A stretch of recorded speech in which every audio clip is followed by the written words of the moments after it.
उद्या 27 एप्रिल पासून राज्यात चांगली तीव्र उष्णतेची लाट येणार आहे। काही ठिकाणी 40°, 41°, 42, 43, 45, काही ठिकाणी 47 आणि एखाद्या जिल्ह्यात मात्र 48°पर्यंत राज्यात उन्हाचा पारा जाणार आहे। म्हणून हा अंदाज सर्व शेतकऱ्यांनी लक्षात घ्यायचा।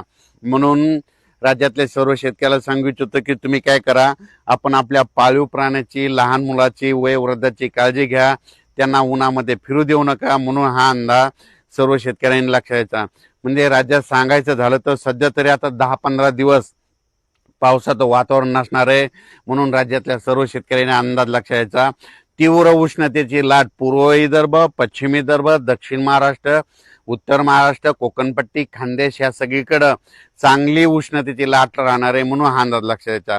कोकणपट्टीमध्ये देखील 38, 39, 40° पर्यंत तापमान जाणार आहे। म्हणून कोकणपट्टीतल्या शेतकऱ्यांनी हा अंदाज लक्षात घ्यायचा।